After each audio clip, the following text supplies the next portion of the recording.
Hello. Hello. Have I got that big zit? Right, so, yeah. I'm wobbling.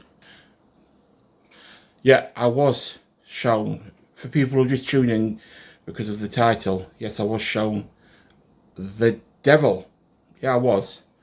Bear with me. How can a bloke sitting here like this, looking like I do,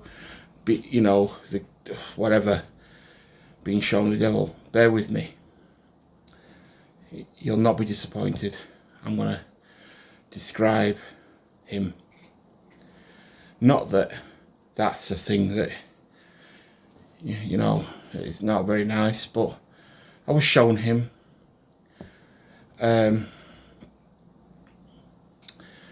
But I need to fill you in on a few things to build up to that, or you'll just think, whatever, click off, That sounds like I'm swearing, but I'm not, I promise you. I wasn't swearing, and I do apologise. Anyway, so my lisp as well. My mouth's dry.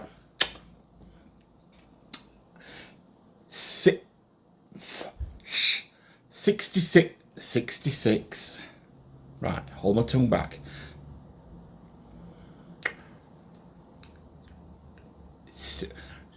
I ain't got nothing to drink. Right, I do apologise. No other lisp. I'm not personally bothered about it. I just don't want it to interfere with the experience and whatnot. Right. So, yeah, we've all been given, been dealt our hand in life, like a hand of cards, yeah? Our life, whether we believe, for people who believe in destiny, people who don't believe in destiny, both, we are living a life of sorts to a certain way. Without me digging a hole, I don't know what I'm trying to say here, but basically we're living our life and it happens in a certain way. And it's probably totally unique for each and every one of us on this planet, which isn't hard to understand, is it? We've all got a unique life. Anyway, my life, as I get older, I'm beginning to realise is going to be a life of loneliness, which I am now okay with, because as you'll see through this story as well, is a kind of, it's not punishment, which I probably would have thought of when I was younger. It's something I need to do. It's something I need to do. I've had 3 serious relationships in my life, and unfortunately they've all passed away. That's not why I'm lonely and single now. And I say I'm lonely, I'm not lonely. But from the outside point of view, I'm describing myself as a lonely person, or a hermit, a kind of person who lives on their own, through choice. So now, I might add, but if I can cover that, I'll try and make that clearer. So my life is to basically deal with loneliness, deal with the inner pain of that, which I've done. My whole family have had that problem, and some of the family some of my family have forced themselves into relationships to try and deal with the pain called loneliness, and it's not worked for any of them. It's not. My grandparents have passed away now, bless them, and 2 opposing magnets, that's the best way I can describe them. To cope with the loneliness, they stayed within this close, yeah, right, okay. As opposing magnets do, they've been pushing throughout the whole life, arguing, and they loved each other. Don't get me wrong. I've found love in my life. Luckily,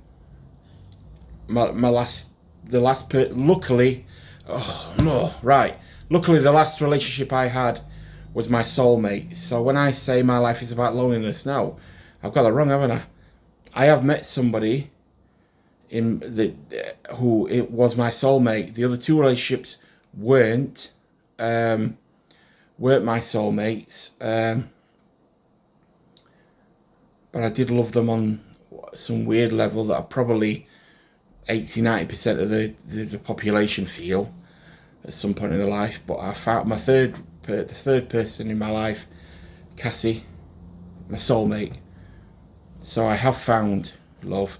I've experienced love, and I am so, so, so lucky to have found love and experienced love. Anyway, let's get this moving because the time's going in it. Right.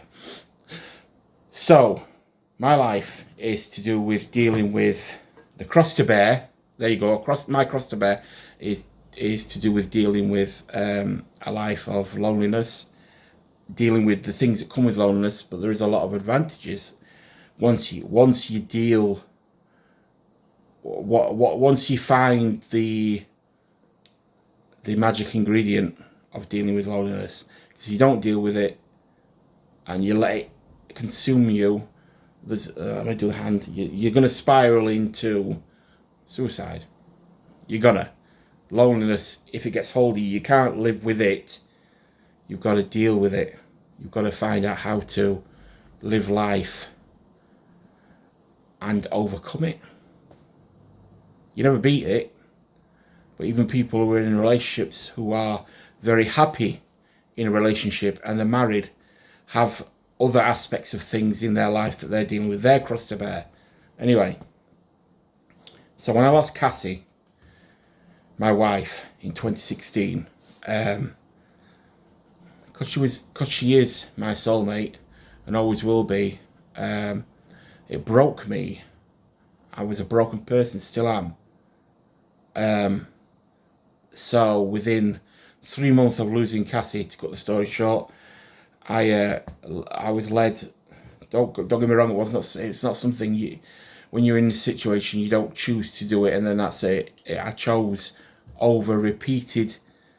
Can I put it like? How can I put it like this? Can I say negotiations with my soul and my mind? I was constantly negotiating to commit suicide, overcoming the barriers of fear of what would happen. And at this stage, I was somebody who didn't really believe in anything, but I was a very strong agnostic, a person who believes in something. But I hadn't been that person either. In the past, I was a person who didn't believe in anything, really. But agnosticism, the lisp again, had been growing in me because of, now I know, because of what had happened on that in 2016. My guide, a lot of people would say is a guide. I say the Holy Spirit had led me to a place where I was near gates to lead me onto a strong belief. Oh, I'm going off track here. Anyway, right. So I lost Cassie, broken. Tried to repair this. Tried to find some way of coping. Constant pain every day. Waking up, you can imagine pain of a hot poker in your eye every moment of every day, and you can't get it out. It's kind of what it was, but it was the emotional pain of loss, and it wasn't getting any better. So through fear, I kept on failing in coming to grips with saying suicide, but I eventually got led to there through the pain, where on this fateful day I decided, right, that's it. Pain. You've won. I'm going to have to do it. People have done it, so don't be scared. Don't be a wuss. You're going to have to do this because you can't live with this pain no more. And then I went, unless you upstairs, mate, can fix me. Which I keep hearing that you can, but you're not. And I said, if you're real, fix me. Stop me from committing suicide, because today is the day. I'm going to do it. And I'm gradually working my way, because I'm a coward. I'm working my way step by step with the procedure, which I don't need to explain in this video. I was working my way up to it to do it. And I knew I was probably going to fail a couple of times through the survival instinct of, and I was going to keep doing it until it happened. So that day was the day, and I said, right, well, if you're going to save me, I'll give you the benefit of the doubt, mate, till there. If you're going to save me, today's the day. So I'm going to cut this story short, get to the point of the title. So on that day, if you want me to explain in another video what happened, something amazing happened, I was saved. I got through it. I was saved. Not just saved. Wow, reborn. Anyway, I don't like the way this angle of this video is. Let me try and sort this out a bit. Is that better? Anyway, on that day, when I was saved, no, right, I'm gonna skip ahead because it's showing the story. So years ahead now, up to present day. A few times in between there, I've been as low as I was on that day, and with the new me, if you want to research being reborn and everything, it's a whole other topic, and I could grind in this video and explain it to you, but I'm just going to say that I was reborn. I was another person, so I was given things, and as another person would have new things. I was given tools and things to see through different eyes, to be able to understand that if pain like that came again, there was hope, and there was something out there besides me, bigger than me, higher than me, that would eventually come and save me again and pull me out of that. But each time the pain comes, like a toothache, all you care about is the pain going. You don't really care about the ins and outs, the rules, whatever. So the pain would come back. Not at first, though. I spent the first 6 months of me being reborn was pure bliss. Pure bliss. Anyway. Right up to present day, I've been going through for the past 2 months, I've been going through pain.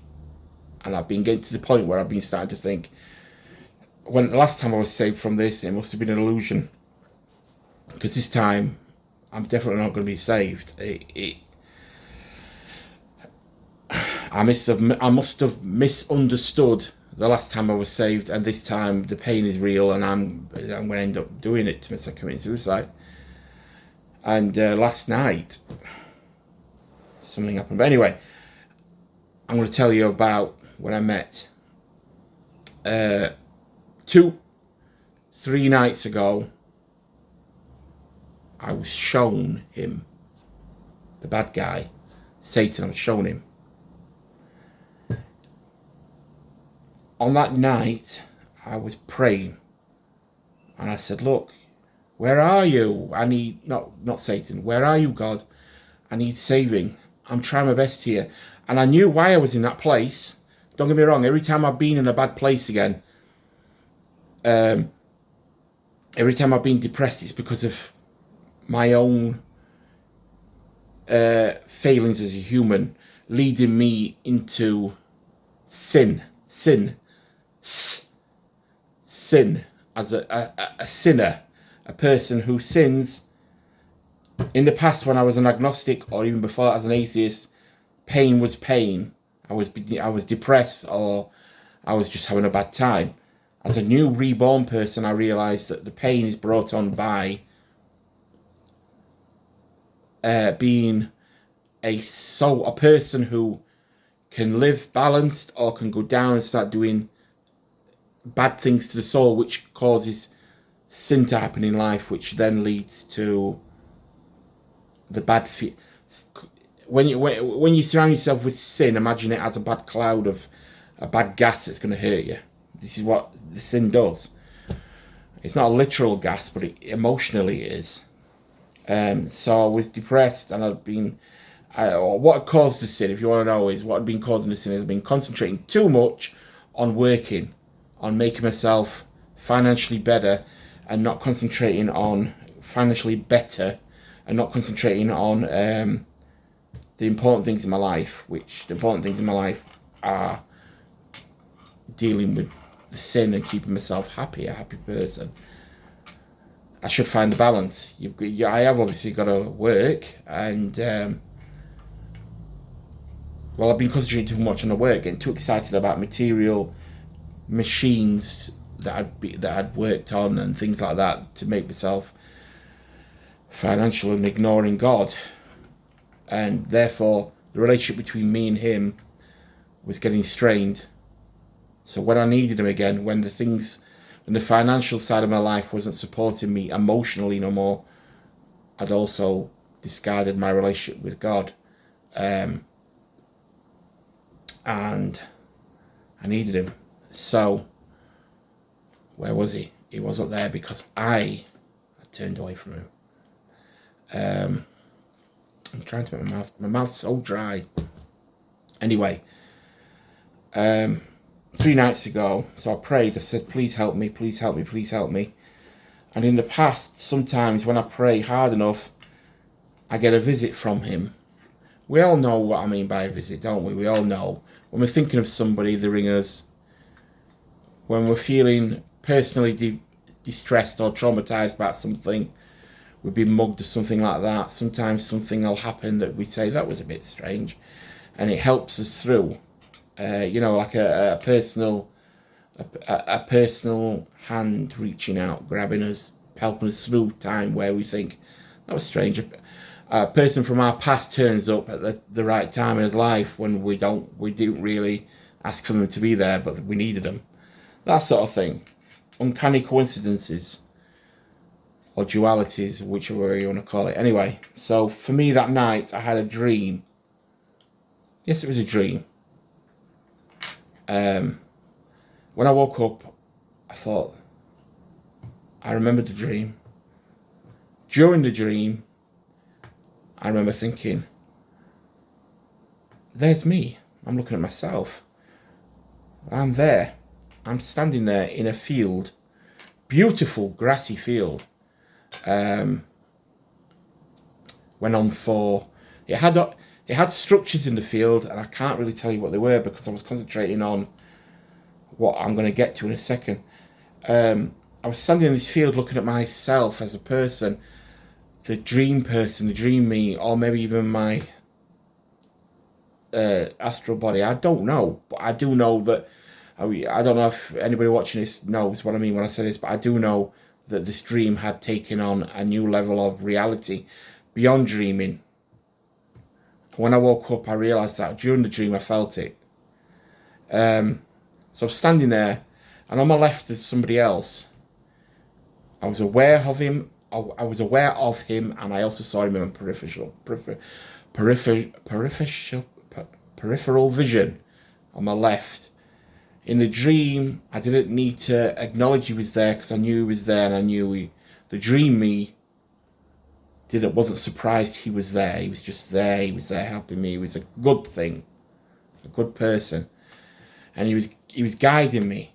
When I spoke to this person, the voice came out of me without vocal cords. It just came out of me. I would dare say it was kind of telepathy and also audio, but it never came out of my mouth. It was just there. The voice existed. In dreams, you generally don't think about things like this. This is what I mean. The dream had taken on a whole other level of it was so real. The grass was green, so green, beautiful grass, green grass. The smell of summer, it was beautiful. I remember it. Thinking about it makes me shiver. It was so nice. And the guy on my left was so amazingly there for me. He gave off love, he gave off safety, he gave off warmth. Anyway, so right in front of me, as I'm standing on this grass, I just appeared there, and I'm looking through the eyes of me now. Right in front of me is a beautiful, beautiful swan. A swan. Now, this is not the first time I've seen this swan. This time, though, I'm beginning to realise that the swan means something in my life. The first time I saw the swan, I just thought it was a dream of a swan. So there's this beautiful swan. And I look at the swan, and this is when I heard my voice, and I went, wow, he's beautiful. That sounds a bit, did I say gay? I didn't mean to say it like that. There's nothing wrong with gay people. What I mean is, I didn't want to make it sound like I was saying he's a nice looking boy. No, I meant when you see a beautiful swan, you're gonna go, wow. And it was beautiful. It was a beautiful swan, and I felt connected with that swan. It was in front of me, directly, on this grass, doing something. And when I say doing something, there's no mystery to it. It was just doing something, maybe eating, picking at the grass. I don't know. Anyway, I looked and I saw this swan, and then to the right of the swan is, now I'm going to have to describe this thing in phases, because in the dream I knew he was there. I wasn't surprised. He was playing part in this opera. And he was a quadruped on all fours, built like a pit bull. I got the vibe of a lion. It wasn't a lion, though. He was black, almost black, dark brown, matte brown, dark, horrible. He was built like a pit bull, but the size of a rhino. There you go. The size of a rhino, but not a rhino. And he charged at the swan, and I went, oh no, he's going to eat the swan. In the dream me, even though I was aware of all these different assets in the dream me wasn't aware of why I was dreaming this. There was an importance to this dream that I wasn't aware of. So this giant black being, I knew it was a he, on all fours, built like a pit bull, the muscle, the size, the physical locational size of a rhino, ran at the swan, and I instantly thought it was going to eat the swan. And it did what you would imagine a pack of wolves would do if they run over a what's the bird with the plumage? Oh shit! I forgot the name. Sorry, pardon my. Shouldn't swear. Stop it. Right, the peacock. If you can imagine a bunch of wolves running for food, and in between the food is a peacock. Now they'd run across the peacock, make a right mess of the peacock, and if the peacock was lucky, it would survive. It would stand up, and it'd be like, oh wow, and the wolves would carry on the way. The big creature thing did that. It ran across the swan. Now it wasn't heading for anything else. It did that to run over the swan. I was aware that I wasn't aware that he couldn't eat the swan. I was worried that he was going to eat the swan and was so confused at why he wouldn't eat the swan. And in the dream, it was quite evident he wasn't allowed to eat the swan, or he wasn't able to eat the swan. I didn't know the difference. He ran across the swan, and it was a bully move. It was as a bully would do. If a bully was in the classroom being watched by the teacher, he would do whatever he could to bully this kid, wouldn't he? He did that. This creature thing, he did this to the swan. Run across the swan, gained momentum to stop. Tried to stop its weight, turned around instantly, back heading towards the swan. Now the swan did what a swan would do. It squawked horribly, screamed, and that hit me. I'm like, can I help this swan? And the swan gained its posture and quickly tried to run. And as I thought in the dream, I remember specifically saying and thinking, come on, get up, fly, you can fly. And it did, it flew. It flew, and it flew. So I'm looking this way, yeah, okay? And it flew from here, and I'm watching it. And to the left of me is this beautiful presence, this person. And he's there the whole time.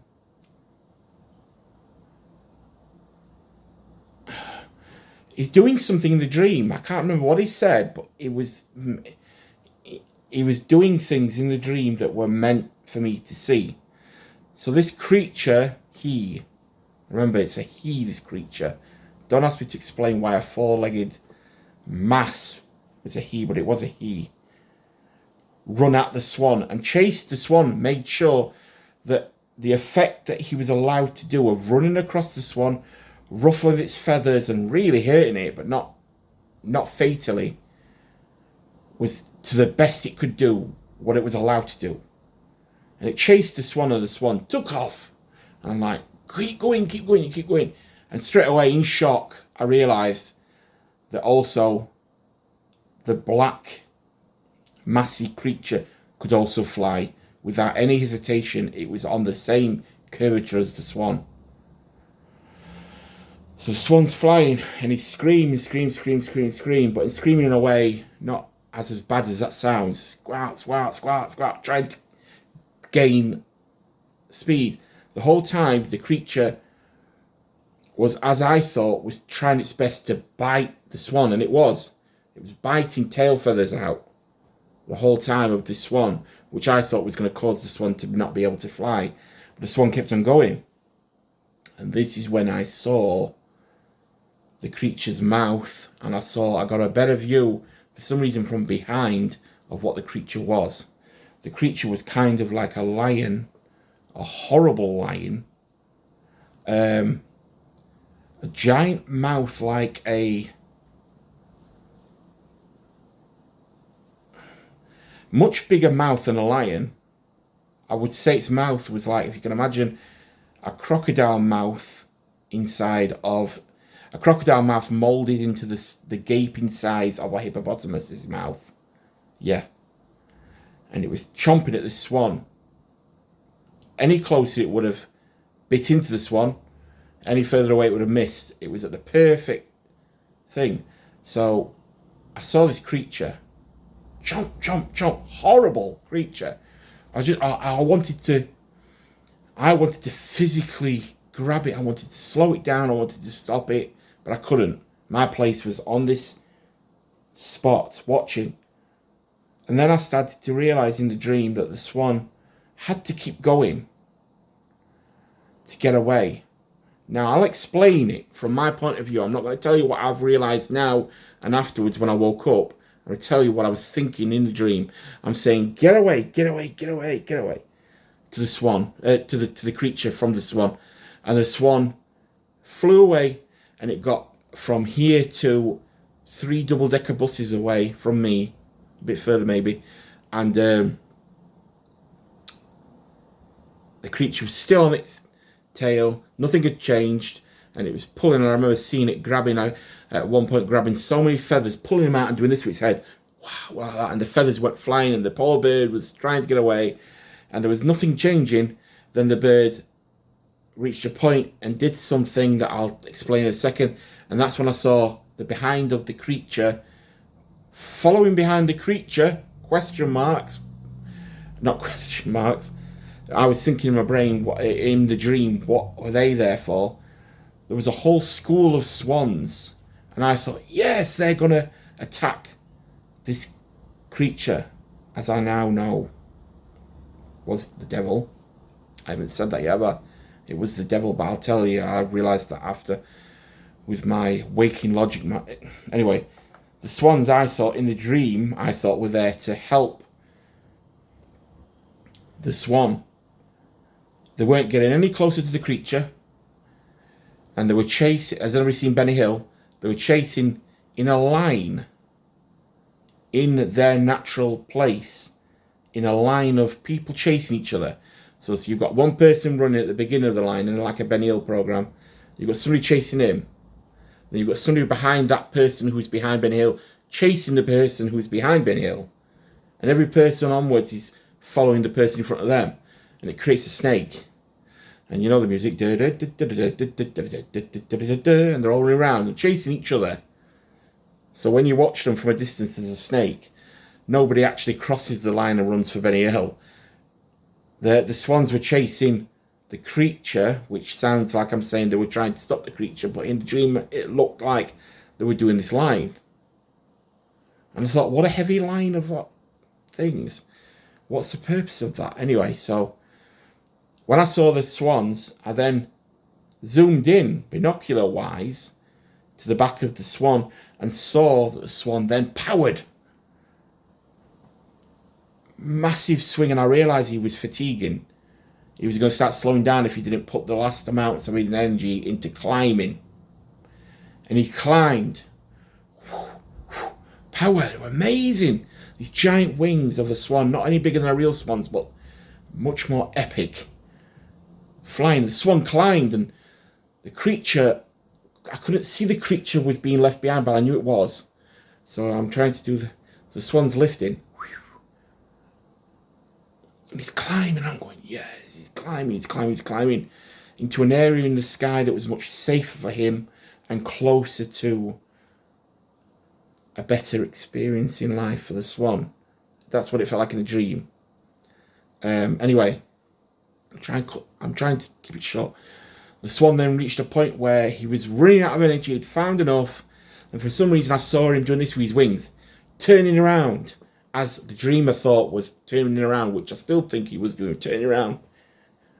And then I realised that at this point, higher than the creature behind, the devil, the swan then could swoop back down and use gravity to then regain a place in the sky of safety, because he would be too fast for anything to follow him. And I saw that happen. It was beautiful. The swan went, whew. I didn't see the creature. The creature was left behind, the devil. The swan then went like it was beautiful. It went like a point of feathers and beauty of swan. You know, the swan beauty, the face, and he was in control again. He used his buoyancy by climbing to then come back down into the area where he could be in danger, but he gained power by climbing. And the gravity that in real life would do then would give the swan the power to go, whoa, and he left everybody behind. And then maybe there was other aspects to the dream, but the swan was safe. I knew then, and I imagined in the dream. My imagination was not the dream. My imagination was my imagination of the dreamer. Very strange. I imagined then that the swan would then be fine. He would fly off to other places and be safe, wherever that may be. But he was buoyant, he was in the sky, and he was away from the creature. The creature could reach the new level that the swan had got, but the swan had then gained extra power of speed because of the... And the creature couldn't catch him as I was thinking. But the devil wasn't there. He'd been, get out of it, mate, you know, sort of thing. So I woke then. Instant pain, still, depression. Now, when I say the instant pain, for me, the pain of depression is a knot in the stomach that then kind of poison, like a poison does, poisons the rest of me, everything, and it just makes me ill, makes me tired. I can't function. I can't do things. Things don't smell nice. Things don't sound nice. Does anybody know how depression works? So I don't have to go into this. But the depression does that to me, the same as what most people who suffer from depression does. So I woke up to that. I wasn't saved. The dream didn't save me. But it showed me something.